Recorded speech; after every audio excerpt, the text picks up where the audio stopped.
Good afternoon and welcome to this session on coping with currency cross-currents. Today is Thursday, November 3rd, 2011. Thank you for joining us today. This is Darrell, your host. In just a moment, we'll be joined by Darrell Jobman, a senior analyst for TraderPlanet.com. The information conveyed in today's presentation is for informational purposes only. It is not a recommendation to buy or sell any trading instrument, and the opinions given by our presenter may change without notice at any time. Please also be aware that trading involves substantial risk of loss and therefore may not be suitable for all investors, and past performance is not indicative of future results. This webinar is being recorded and will be emailed to you, so you will be able to review the material again at your convenience. If you're new to attending Trader Planet webcast, you'll be pleased to know that we have previously recorded sessions on our site at www.TraderPlanet.com. As an interactive event, Darrell will invite your questions at the conclusion of his lecture.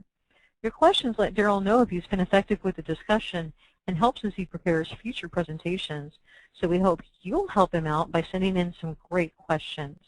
Simply type your questions within the Q&A frame on the lower right of your screen, and we'll stage the questions for Darrell to answer. As one of our more revered market analysts, Darrell Jobman trades his own personal account and has been involved in the financial markets for over 40 years.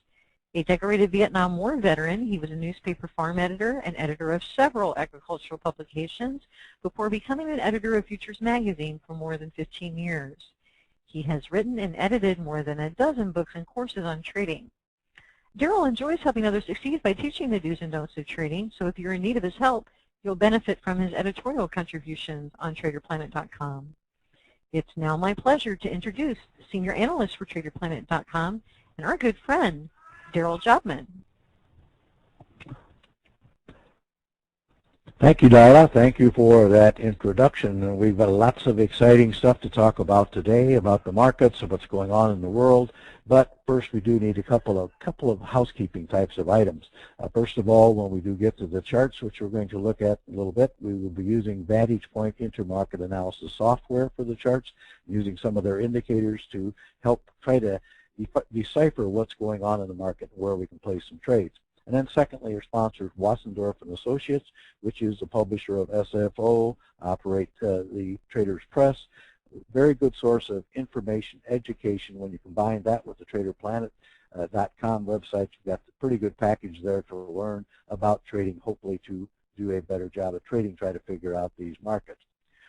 Also, when we do get to the charts, you may want to go to full screen mode because we'll be talking about some fairly precise spots on those charts, and you might want to be able to enlarge it so you can see those a little better.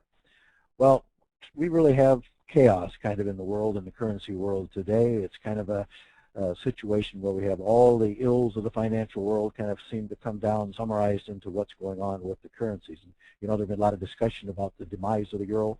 The U.S. dollar is going to lose its status as a reserve currency. Lots of things happening in the Forex markets, and so that's kind of the center of a lot of other types of market activity. And I don't want to get into a downer, but we do need to review some of the key issues that are taking place in the world today. Well, first, you know that we have lots of debt issues to be considered on every side. We had the housing market. We've got the government spending too much money, not just our government, but every government, it seems like. Too many obligations to ever meet. We've got Social Security, we've got pensions, we've got benefits. You know, starts with the individual and goes all the way to the global marketplace where there is debt, too much debt to handle. And of course, then they came up with some creative instruments, and what they did is pretty much exacerbate the problems. We have the issues with greed. You know, we've got the Occupy Wall Street type people out there talking about the bankers and what they want, and the distribution of wealth and so forth. Lots of issues going on here where we wonder, where were the regulators, where was the government, where was common sense, you know, where were the accounting and the banking, the rating agencies. There's a lot of blame to go around. Can't dwell on that anyway, won't do any good. But a lot of the situation recently focuses on what is going on in the European market, kind of under siege. Right now, the focus is on the drama in Greece, and you can see the masks there. We don't know whether to laugh, we don't know whether to cry, and that's kind of the, you know, is it tragedy, is it comedy that we're talking about here? We had the 4 a.m. agreement last Thursday, which was to resolve some of these problems, or some people thought they were going to resolve some of the problems. They were going to forgive 50% of the debt that was being held by Greece. A lot of things that were supposedly supposed to come together, but the agreement did not hold up very long. We had some talk almost immediately the next day. They're going to have a referendum, take it to the citizens, let them vote. Do they want to take fewer benefits? Well, how likely is that? The government may not even survive a vote of confidence the way it stands right now. And you have the real question here when you look at what's going on from other perspectives is why keep Greece in the Euro Union at all? The Greek debt totally amounts to about 4% of the Eurozone gross domestic product.